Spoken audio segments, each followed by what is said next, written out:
And when that puck hits off a Cap defender's stick, Bry, it looks like a gag, right? The Right. goal, because it's like kind of just looping in at that point.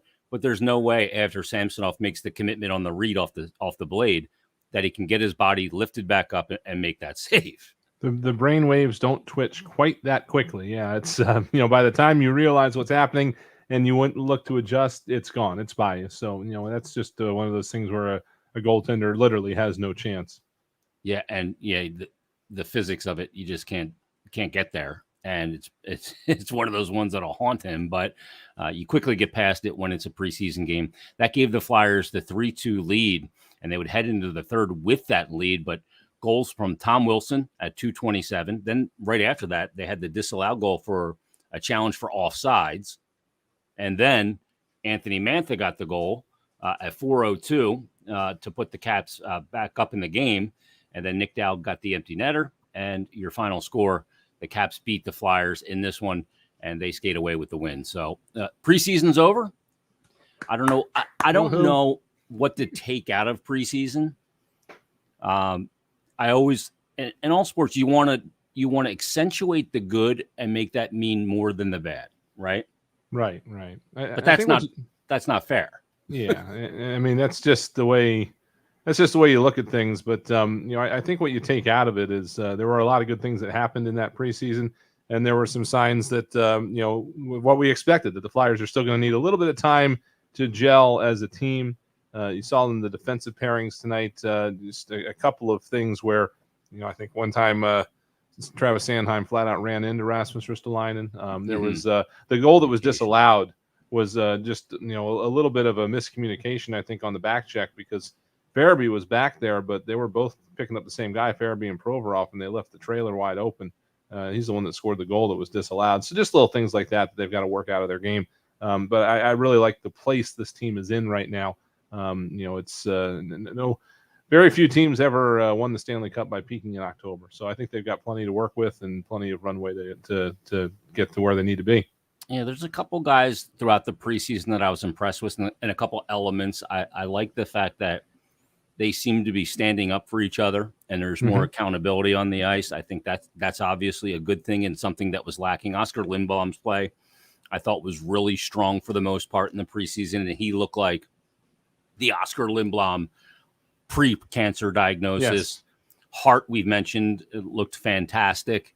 I like the physicality of Rasmus Ristolainen and the pairing of Ellis and Provorov. I think has potential to be a really good one, better than Provorov and Matt Niskanen. And so there's those elements. I think Joel Farabee looked really good at points. Keith Yandel looked good running the point on the power play.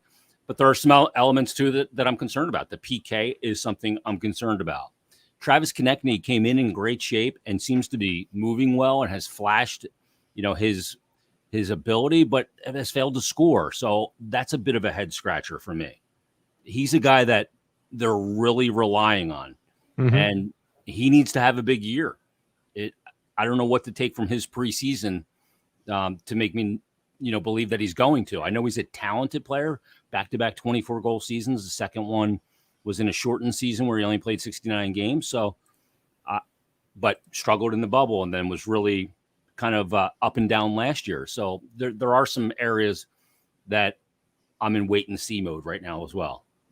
Yeah, there's no question. And when you look at Konechny and trying to figure out where his game is at, does it change a little bit when the Flyers get Kevin Hayes back in a few weeks, or probably not a few weeks, but more like 6 weeks. But there's still I think places for him to be used that maybe he's going to end up being a little bit of a better fit. I don't know. It is one of those things though that hopefully the Flyers are going to be working on as they head into the season here, and help him get into a place where he ends up with a season closer to his All-Star year. Yeah, and I think it would be huge if he can get back to that level, and can James Van Riemsdyk not in essence repeat what he did last year, but get off to a really good start. And that 2C position right now as well, with Morgan Frost being sent down, is that going to be something that's going to be a strength for this team down the middle? These are all questions that we're going to have that this season is going to answer, and only time will. I've said many times that despite the fact that they're better on paper, the game's not played on paper. So now we're going to get to see it on the ice. And I frankly can't wait. I think there's a lot of intrigue. And, are they going to be a team that's going to take a little while to gel? Has been the case with many Alain Vigneault teams. We shall see. So, but a lot of elements here. 1 week from tonight, right here on WMMR, it's going to be a big night. The first game in a very long time with a capacity crowd, and it's I think it's going to be a great start to the season. Flyers have an opportunity here with a 4-game homestand to really start things off on the right foot. And again, there's a lot of I think there's more positives right now with this team than there are negatives. I think there's always going to be negatives with any team, just about. But they will they'll have that practice time to work on that penalty kill and figure out a few other wrinkles and get rolling. Yep, it'll be a week from today, and it'll be the Flyers and the Canucks. It'll be Elias Pettersson, Quinn Hughes, Thatcher Demko, and the Vancouver Canucks at the Wells Fargo Center to drop the puck on the 21-22 season. All right, let's wrap up the post-game show radio portion here. And thank everybody for listening first and foremost. Thank Pat Egan back at the station for doing a great job. Who was on highlights tonight, Pat? And Connor was on highlights tonight. We appreciate that. Great work. For Tim Saunders and Steve Coates, I'm Jason Martinez. For Brian Smith, you've been listening to Philadelphia Flyers Hockey on the BetRivers.com Flyers Broadcast Network. We'll talk to you for the regular season in a week's time.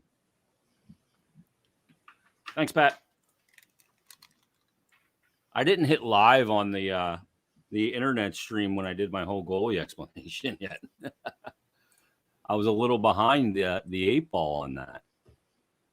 But I know, people are kind of freaking out a little bit about Martin. But I get it. I get why everybody's freaking out. Well, it wasn't a signing I saw coming, but like Anthony, I think somebody tweeted me that about his positioning, and he playing much deeper in his net. That's where he needs to play. So that's where he's got to play to be successful.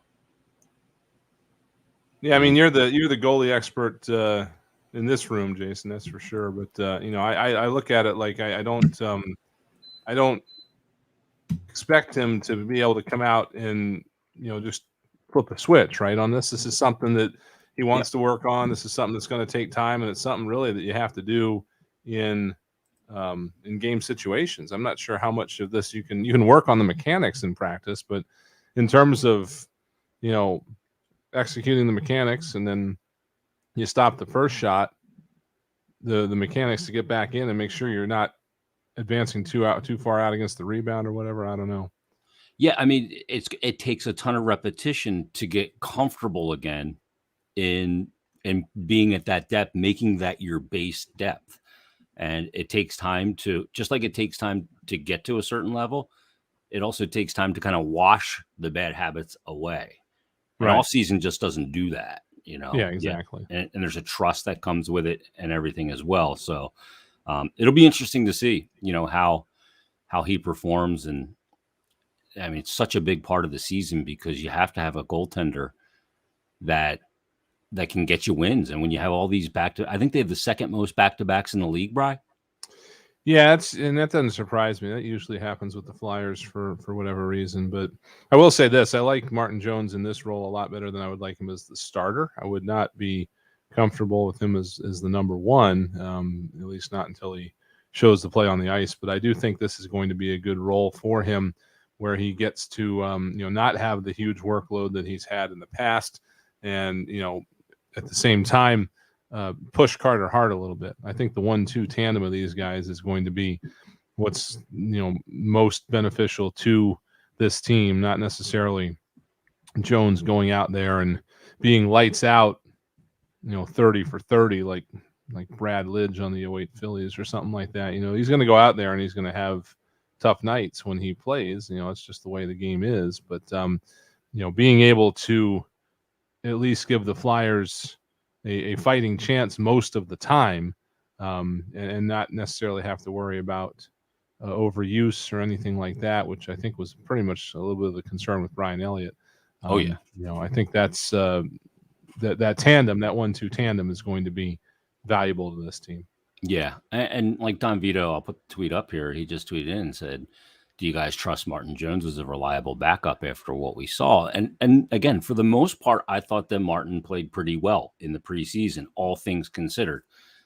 There were periods and some goals that I didn't like, especially in the third period tonight, and that third goal in the first game that he appeared in. But look, I don't know how reliable he's going to be. He has the skill. Can he regain the structure and form is the question. And the other thing that, really kind of it depends on is what the team defense looks like. Right. Because it's got to be better than last year. Because if it's breaking down again, then the structure of a goalie's game is going to break down like Hearts did last year. Yeah, I look at tonight's game, and he doesn't have a shot on the first goal. He doesn't have a shot on the second goal at all. Whether or not the two third period goals are ones he should have had, that's certainly a possibility. I'm not sure that it's all that fair to blame the Mantha goal on him.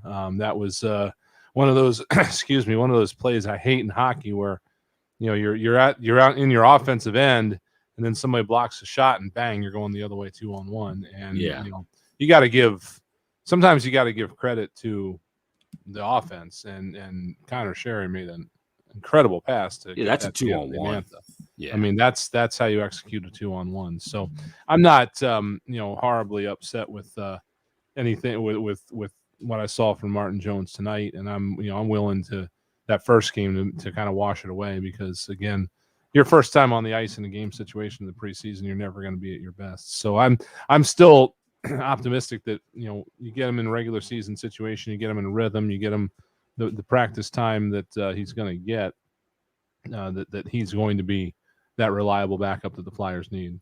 Yeah, and with a coach that he already has a ton of trust in Kim Dillabaugh, there's not a period of time where he's got to go through the dog and pony show of gaining the trust along with the goalie coach. Right. That's already there because they've worked together prior. Yeah, I mean, they have been apart for a while, I guess. What is it, 6 years?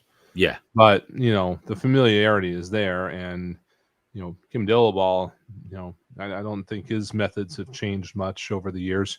I think they're probably familiar with where Martin Jones started as a goaltender, and, he can definitely be the one to, it's not so much what you're teaching, it's how you're teaching it, and they can definitely work together in that regard. Yeah, and they want to get him back to the base elements and the tenets of his game.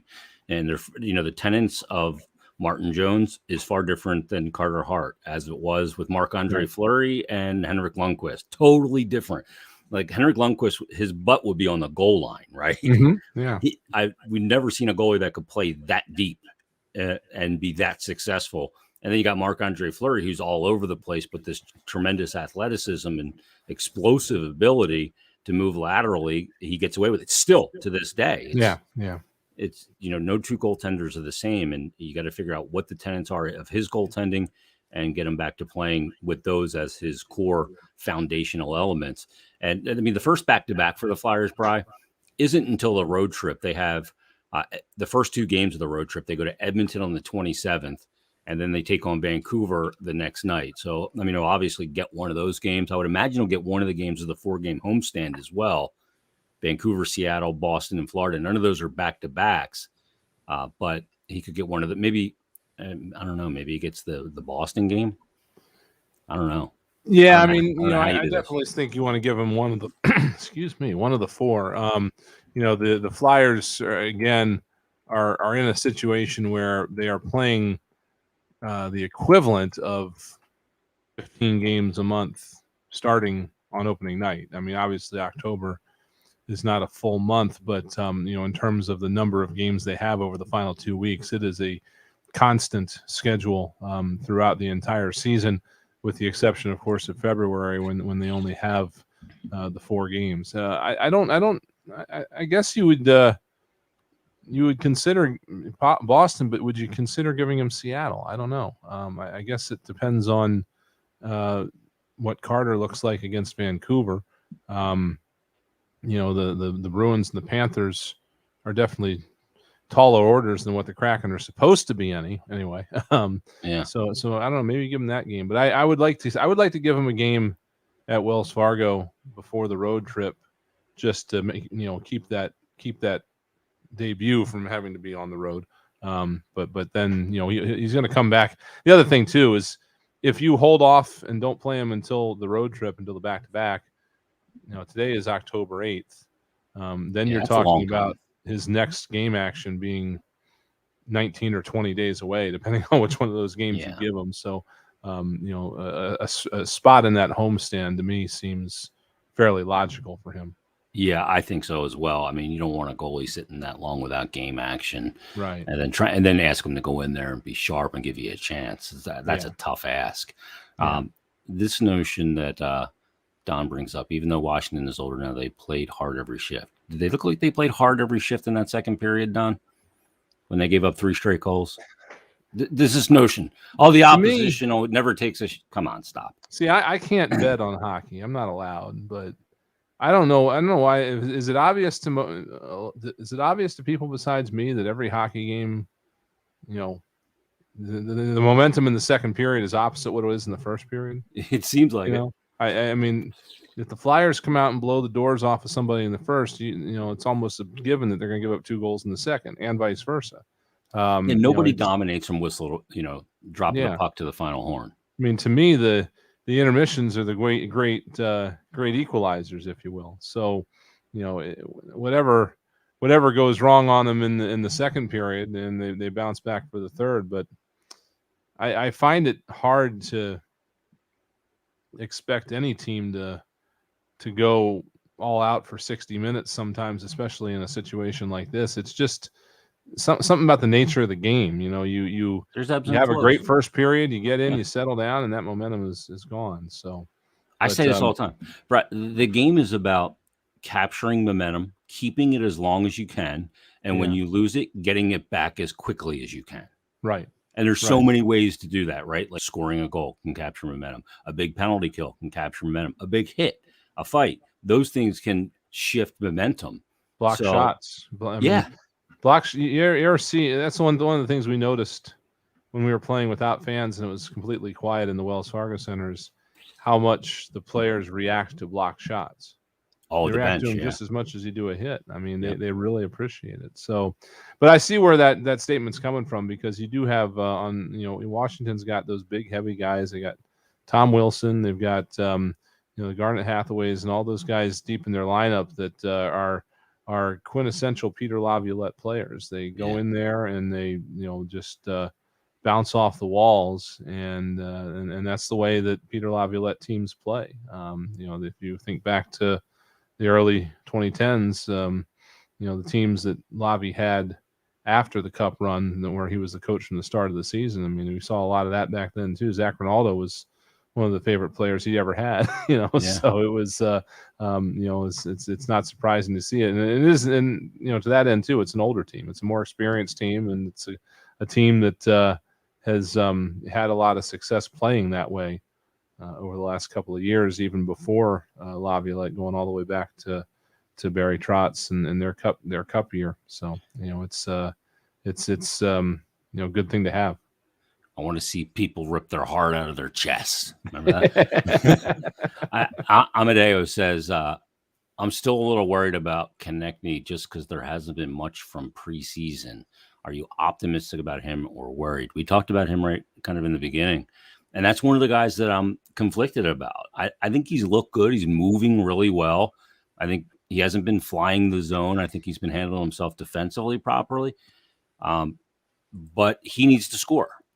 He needs to be a guy that puts the puck in the net. And I am assuming that Alain Vigneault is putting him with Giroux and Couturier for the sake of getting him off to a fast start offensively from a production standpoint.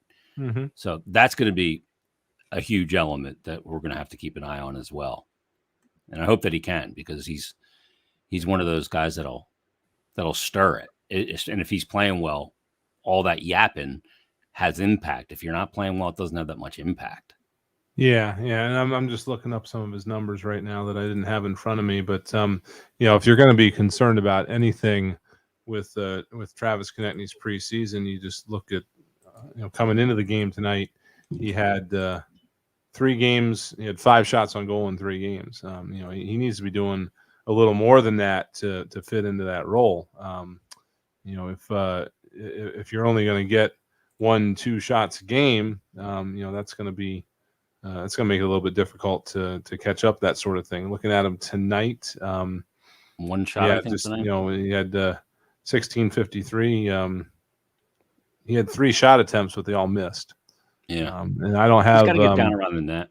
Yeah, I don't have during the regular season. I could bring you up cumulative missed shots. We can check shot attempts, shots that were blocked, all that stuff. That we would have, but we only have the 5 shots on goal through the first 3 games. That's all I can see. But I couldn't tell you. I can't sit here and break down his 3 shots in that game. I'm sure he'll go back and look at those opportunities. But if he is dealing with a situation where he's got a lot of shots that aren't hitting the net, let's just keep it simple. You don't have to pick the corner every game. Just put it on net. And sometimes it finds a hole. Sometimes it, just generates a rebound. I mean, the guys that he's playing with, it's not like he's the only scorer on that line and he needs them to set him up. They can all set each other up. That's a good group of 3 to do that. So, it might just be a matter of, making sure that he's not in a mental state where he's thinking, oh, here we go again. Squeezing it. Just go out there and play hockey and do what got you to where you are now. And, let the bounces bounce where they bounce and, the good things happen. Yeah. And for him, he's got to get closer to the net. You got to get to those dirty areas. That's what you got to do. It was Michael Scott that says you missed 100% of the shots you don't take, right? Yeah. Everybody thinks that was Wayne Gretzky. Everybody thinks that's a Gretzky line. He just repeated it. Right. And Wayne didn't miss many shots. No, he did not. As we can attest to. All right. Is that going to put a wrap on it? Yeah. I mean, that's been a good preseason, I think. And we're going to be, we're going to try and be making a regular habit of this. We are in the midst of planning some things for the regular season. And, with Flyers games being on Fanatic, 2/3 of the time, and then on MMR some of the times. When we're on WMR, we get off a little bit earlier, and we'll come on here, try to keep things going for you. Those of you listening on Flyers Radio 24/7, which is our streaming radio station, that will be available as well, and we're trying to make that even easier for you to access, especially home games when you're leaving the Wells Fargo Center. And can get it in your cars. We're working on that. So we're going to be doing this all season long, and we certainly hope to have everybody along with us for all of this stuff. And we're working on. We're pretty close to getting to a point where you'll be able to come see us at the Wells Fargo Center. We're going to be set up outside of the East Food Hall, which used to be known as the Cure Club, behind Section 114. We're going to be doing these shows from the concourse at home games. So, if you're there, you can come visit and watch in person. Love to meet some of you in person. And we're going to make a whole year out of doing this sort of stuff. So we're really looking forward to it, and hope you are as well. Yeah. And you get to see us in the suits. So we'll break out the suits. Although I think I'm abandoning the tie. Yeah, I've seen that starting to permeate a little bit. Yeah, we long since abandoned ties for Wings games. I'm not sure we ever had them in the first place. So we can bring that over. Yeah, I think I still may go tie once in a while because it's a good look, and I got to look good. Yeah, being the fashionista, tie doesn't help me. I'm fighting uphill regardless. Yeah, you and me both. Yeah. All right, that's going to put a wrap on it. We'll be back for the regular season, which is next Friday. Everybody, thanks for watching the live stream. We appreciate it. It is now here. The season is upon us, and the countdown to opening night is underway. So just 1 week away. Thanks for watching, everybody. Bri, I'll talk to you. Everybody be good. Stay safe. Have a great weekend, everyone. Cheers.